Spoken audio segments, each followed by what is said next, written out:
Middle ஈஸ்ட்ல வார் தொடங்குச்சு அப்படின்னா Israel இந்தியாவோட ஆயுதத்தை பயன்படுத்தலாம் அப்படின்னு திட்டம் போட்டிருக்காங்க. ஏன்னு தெரியுமா? ஈரான் ரஷ்யாவோட எலக்ட்ரானிக் வார்ஃபேர் சிஸ்டத்தை பயன்படுத்த தயாராகிட்டு இருக்காங்க. அப்படின்னா ரஷ்யா நேரடியா இந்த வாருக்குள்ள ஈரானுக்கு ஆதரவாக களமிறங்குறாங்க.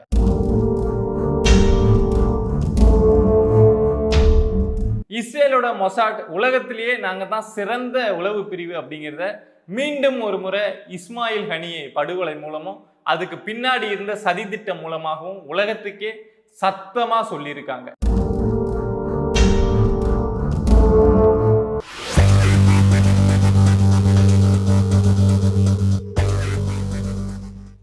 மிடில் ஈஸ்ட்ல வார் தொடங்க போகுது அப்படிங்கிறது கன்ஃபார்ம் ஆயிடுச்சு.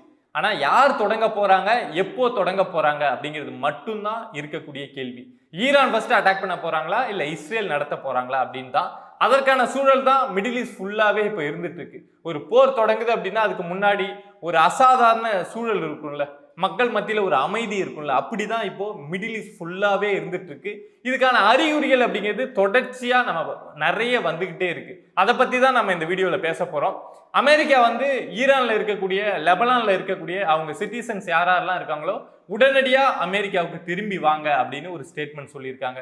உடனடியா அப்படின்னா ஃப்ளைட் டிக்கெட் கிடைக்கல, நாளைக்கு போய்க்கலாம், அடுத்த வாரம் போய்க்கலாம் அப்படிங்கிறது கிடையாது. உங்களுக்கு எப்படி வர முடியுமோ, எக்கனாமிக் கிளாஸ்ல கிடைக்கல அப்படின்னா பிசினஸ் கிளாஸ்ல புக் பண்ணியாவது சொந்த நாட்டுக்கு வந்துருங்க அப்படின்னு அமெரிக்கா சொல்லியிருக்காங்க. சரி, இது அமெரிக்கா மட்டும்தான் சொல்லியிருக்காங்களா அப்படின்னு பார்த்தா யூகேவும் இதே ஸ்டேட்மெண்ட்டை சொல்லியிருக்காங்க. அவங்க நாட்டு மக்கள் யாரெல்லாம் லெபனான்ல ஈரான்ல இருக்காங்களோ உடனடியா திரும்பி வாங்க அப்படின்னு சொல்லியிருக்காங்க. இந்தியாவும் இந்த விஷயத்த சொல்லியிருக்காங்க. 3 நாடும் சொல்லியிருக்காங்க. ஆனா இதுல ஒரு விஷயத்த கவனிச்சிங்களா? இந்த 3 நாடுமே லெபனான்ல இருக்கக்கூடிய, ஈரான்ல இருக்கக்கூடிய அவங்க நாட்டு மக்களை தான் திரும்ப கூப்பிடுறாங்க. இஸ்ரேல்ல இருக்கக்கூடிய மக்களை யாருமே கூப்பிடல. ஆனா போர் அப்படிங்கிறது இஸ்ரேலுக்கு எதிராக தான் ஒரு டீமே ஃபார்ம் ஆக போகுது. ஆனா இந்த 3 கண்ட்ரியுமே இஸ்ரேல்ல இருக்கக்கூடிய மக்களை பத்தி எதுவுமே பேசல. அப்படின்னா இஸ்ரேல் ஒவ்வொரு மூவ் என்ன பண்ணிட்டு இருக்காங்க, அடுத்து என்ன பண்ண போறாங்க அப்படிங்கிற விஷயம் இந்த நாடுகளுக்கு எல்லாமே தெளிவா தெரிஞ்சிருக்கு. இந்த டைம்ல தான் இஸ்ரேலோட பிரைம் மினிஸ்டர் பெஞ்சமின் நெதன்யாஹு வந்து ஒரு விஷயத்த சொல்றாரு. ஹமாஸ் கூட நாங்க பேச்சுவார்த்தை நடத்த தயாரா இருக்கோம், எகிப்து எப்பொழுதுமே இந்த விஷயத்துல மத்தியஸ்தம் பண்ணுவாங்க, சோ அங்க வச்சு பேசலாம் அப்படிங்கிற ஒரு ஸ்டேட்மெண்ட்டை சொல்லியிருக்காரு. யோசிச்சு பாருங்க, நைட்டு தான் ஹெஸ்புல்லா வந்து இஸ்ரேல் மேல தொடர்ச்சியா ஒரு 20 நிமிஷம் தாக்குதல் நடத்துறாங்க. அதை வந்து இஸ்ரேல் வந்து வான்லயே வச்சு தடுத்து நிறுத்தியிருக்காங்க அந்த தாக்குதலை. ஸோ இந்த டைம்ல திரும்ப இஸ்ரேல் வந்து ஹெஸ்புல்லா மீதும் ஒரு பெரிய தாக்குதல். இந்த தாக்குதல் போயிட்டு இருக்க இதே நேரத்துல பெஞ்சமின் நெதன்யாஹு வந்து ஒரு பேச்சுவார்த்தை அப்படிங்கிறத பேசியிருக்காரு. இது ஆரம்பத்துல இருந்து இந்த பேச்சுவார்த்தை அப்படிங்கிறது நடக்குது. பட் இந்த நேரத்துல இதை சொல்றதுக்கு பின்னாடி ஒரு போர் தொடங்குறதுக்கு முன்னாடி கொடுக்கக்கூடிய ஒரு அறிவிப்பா இதை நம்ம எடுத்துக்கலாம். ஏன்னா நாளைக்கு ஒரு வார் தொடங்குது அப்படின்னா அப்போ வந்து கடைசி நொடி வரைக்கும் இஸ்ரேல் வந்து இதுல பேச்சுவார்த்தைக்கு தயாராக இருந்தாங்க. ஆனா முடியாத பட்சத்துலதான் இந்த போர் தொடங்குச்சு அப்படின்னு ஒரு ஸ்டேட்மெண்ட்டை இஸ்ரேலே இந்த உலகத்துக்கு எடுத்து வைப்பாங்க. அதுக்கான ஒரு அறிகுறியா இதை பார்க்கலாம். அதே மாதிரி இன்னொரு விஷயம் என்னன்னா, அமெரிக்காவுக்கு சொந்தமான விமானம் தாங்கிய போர்க்கப்பல்கள் எல்லாமே இப்போ மிடில் ஈஸ்ட்குள்ள வந்துகிட்டே இருக்கு ஒண்ணு ஒண்ணா. சோ நம்மளால அங்க இருக்கக்கூடிய மக்களுடைய மனநிலை என்ன, அந்த பதட்டம் ஏற்பட காரணம் என்ன அப்படிங்கிறத நம்மளால கிளியரா புரிஞ்சுக்க முடியும். சிம்பிளா ஒரு சின்ன கண்ட்ரி ஸ்ரீலங்கா இருக்காங்க, இந்தியா வந்து அவங்களை ஃபேஸ் பண்ணி ஒரு போர்க்கப்பலை நிறுத்தி வைக்கிறாங்க அப்படின்னா அந்த மனநிலை அப்படிங்கிறது இலங்கையில வாழக்கூடிய அந்த மக்களுடைய மனநிலை எப்படி இருக்கும்? அத மாதிரிதான் இப்போ ஈரான்ல வாழக்கூடிய, லெபனான்ல இருக்கக்கூடிய மக்களுடைய மனநிலையா இருந்துட்டு இருக்கு. இதுல இந்தியாவோட ஆதரவு அப்படிங்கிறது தொடக்கத்துல இருந்தே இஸ்ரேலுக்கு தான் இருந்திருக்கு அப்படின்னு நமக்கு தெரியும். சோ இப்போ இஸ்ரேல் வந்து இந்த விஷயத்துல இன்னும் ஒரு ஸ்டெப்பை முன்னாடி எடுத்து வச்சிருக்காங்க அப்படின்னு தான் சொல்லணும். ஏன்னா இப்ப வார் தொடங்குது அப்படின்னா அவங்க வந்து இந்தியாவோட ஆயுதத்தை பயன்படுத்துறதுக்கு தான் இஸ்ரேல் வந்து விருப்பப்படுறாங்க அப்படின்னு ஒரு ஸ்டேட்மெண்ட் வந்து வெளியாயிருக்கு. என்ன காரணம் அப்படின்னா, இப்போ ஆப்போனன்ட் டீம்ல வந்து ஈரானும் லெபனானும் இல்ல ரஷ்யாவோ உள்ள வராங்க அப்படின்னா அவங்க ஓரளவுக்கு கண்டுபிடிச்சு வச்சிருப்பாங்க இஸ்ரேல்கிட்ட வந்து என்னென்ன ஆயுதம் இருக்கு, அமெரிக்கா வந்து என்னென்ன ஆயுதத்தை வந்து இஸ்ரேலுக்கு கொடுக்குறாங்க அப்படின்னு. ஸோ அந்த ஆயுதத்தை வச்சு தாக்குதல் நடத்துறப்போ அதை அவங்க தடுத்து நிறுத்துறதுக்கான வாய்ப்பு அப்படிங்கிறது அதிகம். இதே இந்தியா கிட்ட என்ன ஆயுதம் இருக்கு அப்படின்னு ஈரான் யோசிச்சிருக்க மாட்டாங்க, லெபனான் யோசிச்சிருக்க மாட்டாங்க.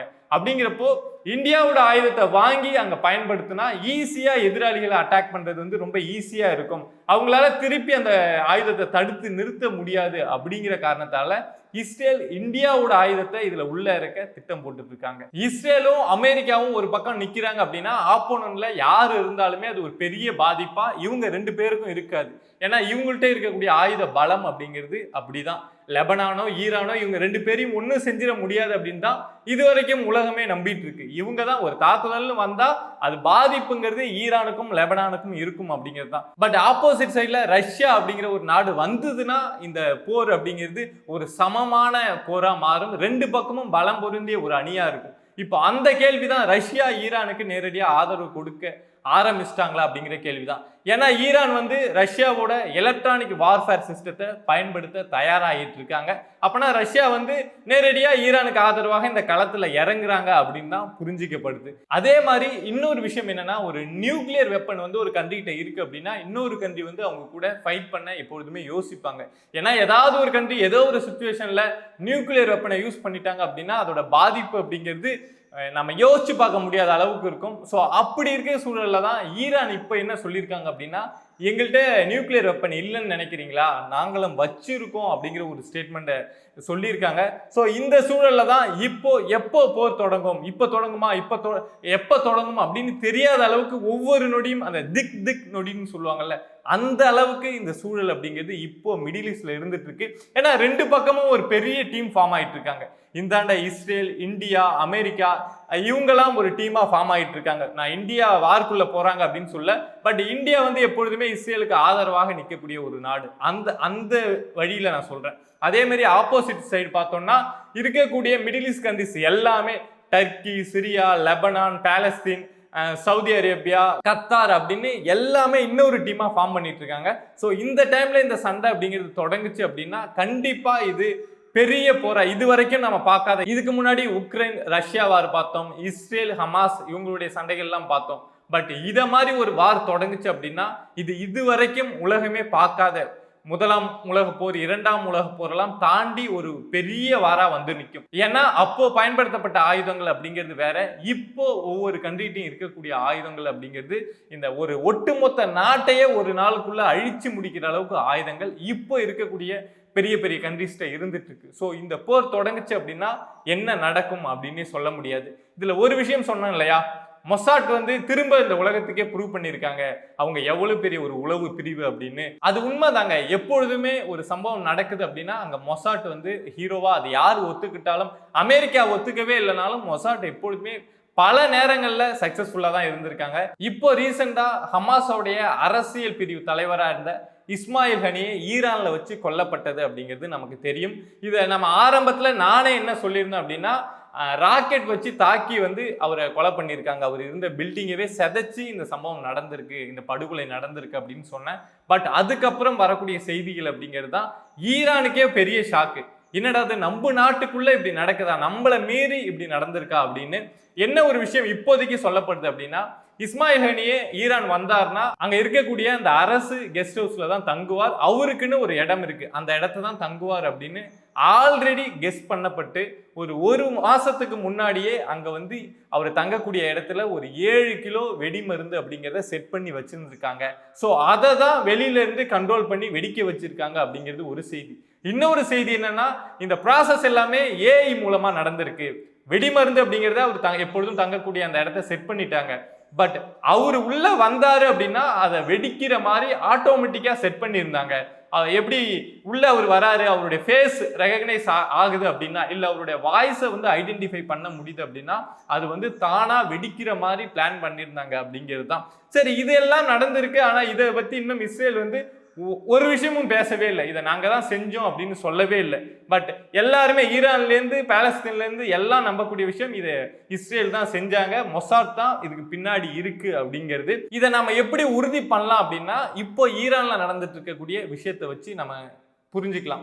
ஏன்னா ஈரானுடைய அரசு அங்க இருக்கக்கூடிய இது சம்பந்தமா இன்டெலிஜென்ஸ், மிலிட்ரி எல்லாரையுமே கூப்பிட்டு விசாரணை பண்ணிட்டு இருக்காங்க. என்ன நடந்தது, எப்படி இந்த படுகொலை நடத்தப்பட்டது, யார் பின்னாடி இருக்காங்க அப்படின்னு 24 முக்கியமான நபர்களை, அங்க இருக்கக்கூடிய மிலிட்ரியில இருக்கக்கூடியவங்க, இன்டெலிஜென்ஸ்ல இருக்கக்கூடிய 24 பேரை ஈரான் அரசே கைது பண்ணியிருக்காங்க. அவங்க நாட்டுல இருக்கக்கூடியவங்களே இன்னும் நிறைய அதிகாரிகளை கூப்பிட்டு விசாரணை அப்படிங்கறதும் நடத்திட்டு இருக்காங்க. இதுக்கு எல்லாம் காரணம், இதுக்கு பின்னாடி மொசாட் இருக்கு.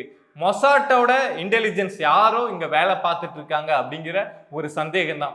ஈரான் ஒரு பக்கம் இஸ்ரேலுக்கு எதிராக போருக்கு தயாராகணும், ஆனா இன்னொரு பக்கம் சொந்த நாட்டிலேயே எத்தனை பேர் மொசாட்டோட இன்டெலிஜென்ஸ் இருக்காங்க, கூடயே இருந்து யாரு நமக்கு எதிராக செயல்பட்டு இருக்காங்க அப்படின்னு தெரியாத அளவுக்கு ஈரான் இருந்துட்டு இருக்காங்க.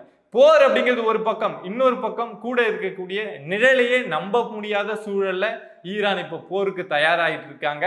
ஸோ இனிமேல் இந்த போர் பேச்சுவார்த்தையில முடியும் அப்படிங்கிறது வாய்ப்பு கிடையாது அப்படின்னு தான் நினைக்கிறேன். நடந்தா நல்ல விஷயம்தான். பட் ஏன்னா இங்க பேச்சுவார்த்தை நடத்தக்கூடிய, சமாதானம் பேசக்கூடிய எல்லா நாடுகளுமே ஏதோ ஒரு அணியில சேர்றதுனால இனிமேல் இந்த வார் தடுத்து நிறுத்தப்படும் அப்படிங்கிற எண்ணம் எனக்கு இல்லை. வருத்தத்துக்குரிய செய்தி தான், பட் அதுதான் உண்மை. We'll see you on next video. Bye viewers.